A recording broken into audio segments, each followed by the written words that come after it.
New to ASB 5 is the camera that puts you in the shoes of the major leaguers, Fielder Cam. With the Fielder Cam activated, the camera follows the action of the fielder from a third-person perspective. As with the previous fielding camera, the left analog stick still maneuvers the highlighted fielder around. Now the right analog stick controls the camera in a fashion to mimic the fielder's head movements. This allows the user the ability to run in one direction and look in another. In the beginning levels, the Fielder Cam will start to move the fielder in the direction of the ball in an effort to assist the user in heading in the right direction. In addition, an arrow will also be seen on screen to assist the user. To get a better read on the height of the ball, a set of rings will be on the field to not only tell the user where the ball will land, but also the rate at which the ball is descending. As each ring disappears, the ball is that much closer to landing. When mastered, this really helps the user time their dives accurately. Since the perspective of the field is reversed in Fielder Cam, the user will also have the ability to adjust which button throws to which base. If you ever find yourself throwing to the wrong base, go to the fielding options in the pause menu and adjust the throw style to reversed. This function will flip the infield buttons to give you a more accurate picture of the diamond as related to the controller. Soon you will be getting nervous at the crack of the bat, as if you were really on a Major League diamond. Fielder Cam truly is the most realistic fielding experience you can have without actually having a glove on your hand.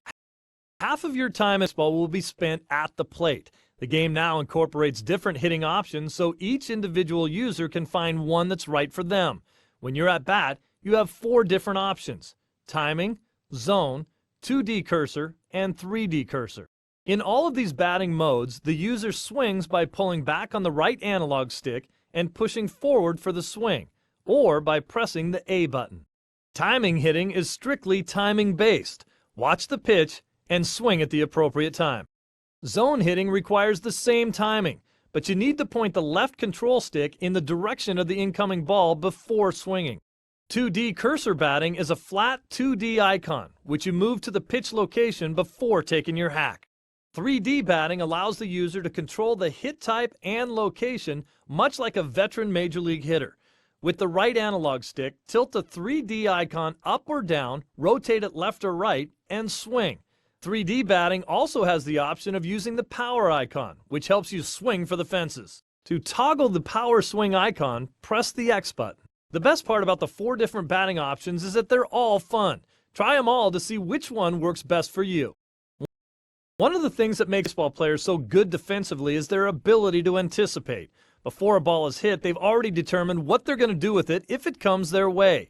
By anticipating the play beforehand, they have the ability to react faster by limiting the amount of information they need to process after the ball is hit. As in the major leagues, properly anticipating a play in All-Star Baseball can mean the difference between turning 2 and cutting down a runner trying to take an extra base. By hitting the button while the ball is on the way to the fielder will be able to react better, creating a much quicker release. Here's an example on turning a double play. On this hit to shortstop, the user presses the Y button to throw to second base before the ball reaches him. To complete the double play, the user now presses the B button to throw to first before the second baseman even has the ball. Keep in mind, it's often the little fundamentals that mean the difference between winning and losing. There are 2 ways of stars of tomorrow throughout the league. The prospect book contains lists of the best prospects in the game, both on your team and others. Players are broken down into lists of top prospects in both the high and low minors, as well as by position and organization. The prospects in the book are just names on paper. If you want to see them in action, make sure to play the Futures game during the All-Star weekend. Here you can test that young gun from your minor league system against the best up-and-coming players, and also scout the players who might become the future cornerstones of your organization through trades and free agency. There are 2 ways there's an All-Star Baseball during franchise play. The first is the Trade Players option in the GM office, where you can propose trades for specific players. You can trade any combination of players up to 3 per team. Things to keep in mind are roster integrity and available points. You can also trade players via the trading block.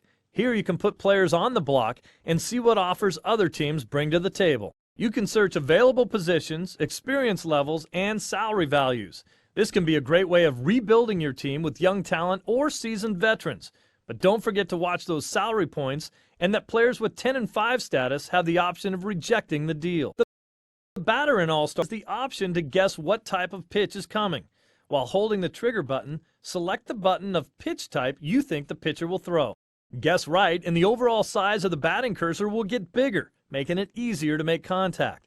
Guess wrong, and the cursor shrinks. So only gamble with this option if you're ahead in the count. The pitch guess works well against two-pitch pitchers because you have a 50% chance of guessing correctly. There's also an option to guess the location of the pitch. While holding in the trigger button, use the directional pad to choose the area you think the pitch will be. This time, a correct guess will increase the size of your power swing batting icon. Use this with your power hitters if they are ahead in the count. One of the most exciting baseball is robbing a home run, and in All-Star Baseball, the same holds true. There's a deep fly ball, and if you see the red dot indicator at the top of the fence, that means the ball is catchable. Run your outfielder over to the indicator and hit the trigger button just after you get to the warning track. Timing here is very important. Hit the trigger button too late, and your guy will crash into the wall and risk injury. Jump too soon, and the fielder will scale the wall but come up empty. But if you time it just right, he'll scale the wall and make the grab. Even though he's often, there's no one as important on the field as the guy behind the plate. In All-Star Baseball, there's a few handy little tricks you can do as your catcher to get base runners out. And as you know, fewer base runners means fewer runs. If a fast base runner is on first or second and you think he might be going on that pitch, you can call for a pitch out. Now, just throwing the pitch high and outside isn't nearly as effective as calling for a pitch out because your catcher will be off balance. Hitting the pitch out button gets the catcher up and in good throwing position before the pitch gets to him, making it much easier to get off a good throw quickly. This increases your odds of throwing the base run route significantly. Another thing the catcher can do to get base runners out is attempt a pickoff. If the runner has too big a leadoff and you want to make a quick throw down to one of the bags, hold the trigger buttons down while the pitch is coming. This gets the catcher up and in good throwing position by the time the ball gets there. Then make a snap throw to the base the runner is on. Every once in a while, you'll catch him sleeping on the base paths.